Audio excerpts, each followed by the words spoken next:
everyone, I am Julia Cajo. In this video, we are gonna tackle about euthanasia.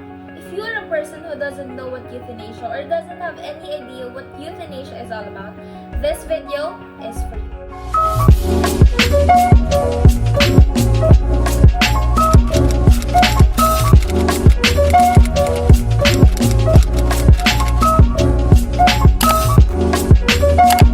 Euthanasia is the painless killing of a patient who suffers from an incurable disease or an irreversible cause. This is also known as mercy killing, and in most of the countries it is illegal, as well as here in our country, Philippines.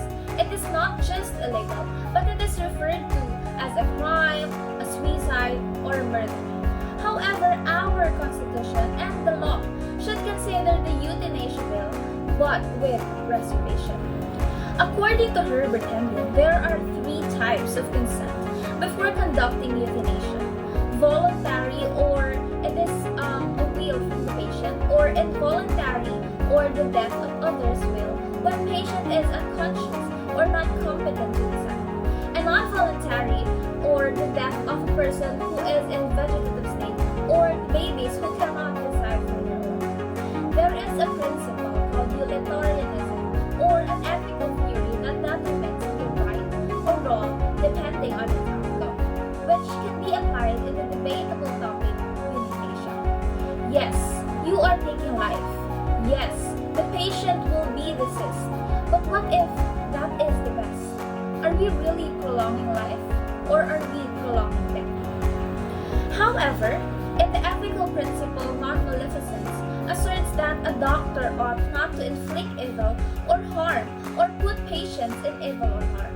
But there is this thing called Hippocratic oath, or the oath of the doctors, which do not specifically say or oblige them to preserve life at all costs. In hard times like this, the only thing a doctor could do for the patient is to give him a peaceful death in a faster and less painful way as possible. In the Philippines, it is such a taboo topic, especially to the church, since their thinking and mindset only thinks that it is killing and not a help to not prolong the agony of the patient. However, we should also be mindful of the double effect theory. Death is always a painful thing, but a part of our life. At first, it would be hard to deal with grief, but in the long run, it is for the best of everyone.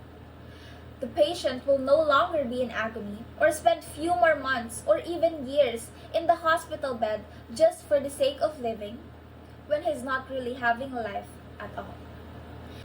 Advances in medical technology has a lot to offer to the society.